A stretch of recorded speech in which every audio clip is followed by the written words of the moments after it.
कांतारा 2022 में आई थी, 16 करोड़ में बनी थी, लेकिन उसने सिर्फ हिंदी मार्केट में ही 100 करोड़ कमा लिए थे। सीधा कारण यह था कि ये फिल्म हमारे देवों से जुड़ी है, हमारी मिट्टी से जुड़ी है, हमारी उस संस्कृति से जुड़ी है जहां हम अपने विश्वास से पत्थर में भी देव को बुला सकते हैं। कांतारा ने हमारी उसी भावना को छुआ था, लेकिन इस फिल्म में बजट भी 125 करोड़ का था और ऑडियंस की एक्सपेक्टेशन 1000 करोड़ की थी। यही इस फिल्म का सबसे बड़ा चैलेंज था और यही इस फिल्म ने बाजी मारी है।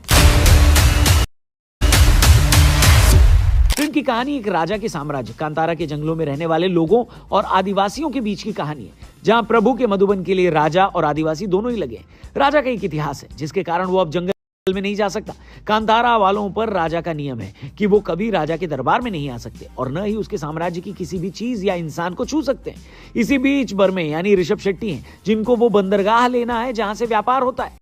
वहीं राजा अपने बेटे यानी गुलशन देवैया को इलाके का राजा बना देते हैं, जिसको कांतारा में पैर रखना है। राजा बनते ही वो ऐसा कुछ कर देता है जो उसे नहीं करना चाहिए था। यहीं से वो टसल शुरू होता है। फिर ये वो डिवाइन एक्सपीरियंस लेकर आता है जिसके लिए हम कांतारा को जानते हैं। फिल्म के पॉजिटिव्स की बात करें तो इसमें वो सब कुछ है जिसके लिए आपने कांतारा को देखने के लिए टिकट खरीदी है। ऋषभ शेट्टी की परफॉर्मेंस से लेकर देव और मानव के बीच के संबंध को बढ़िया तरीके से दिखाया गया है। किसी भी क्षेत्र के क्षेत्रपाल और भगवान के साथ वहां के लोगों का जो कनेक्शन होता है, वो जरूरत पड़ने पर उनकी कैसे रक्षा करते हैं, ये अपने आर्ट के जरिए फिल्म ने दिखाया है। लेकिन इसमें एक कदम ऊपर ले जाकर कहानी को थोड़ा और बड़ा किया गया है। इस पूरे वर्ल्ड बिल्डिंग में एक ही जगह की 3 सोसाइटीज को दिखाया गया है। इसकी प्रोडक्शन क्वालिटी जबरदस्त है। एक चीज जिसने कांतारा को अपने कंपटीशन से एकदम अलग रखा था वो था इसका क्लाइमैक्स।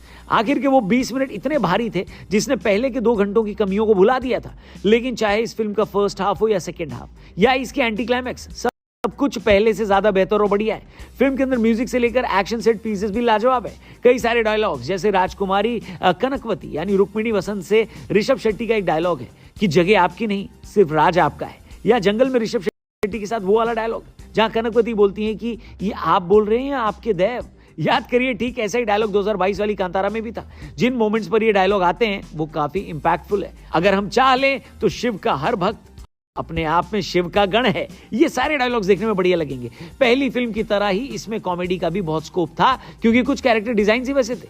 इसमें पहली फिल्म के मुकाबले ज्यादा कॉमेडी सीन्स हैं। लेकिन कई जगह देखकर ऐसा भी लगा कि इसमें 2022 की कांतारा का टेम्पलेट इस्तेमाल हुआ है। फिल्म का सीजीआई और वीएफएक्स ओवरऑल बढ़िया तो है, लेकिन फिल्म के क्लाइमैक्स में एक बहुत बड़ा क्रिएचर आता है जो साफ पता चल रहा था कि सीजीआई था। मतलब भाई, मालूम है कि लड़ने के लिए उतना बड़ा क्रिएचर तो बनाओगे नहीं, लेकिन कम से कम वो कन्विंसिंग तो लगना चाहिए था। पर सबसे बड़ी कमी इस फिल्म की यही रही कि ये लगभग 3 घंटे लंबी है, जहां काफी सारे पार्ट्स मेरे हिसाब से एडिटिंग टेबल पर एडिट किए जा सकते थे।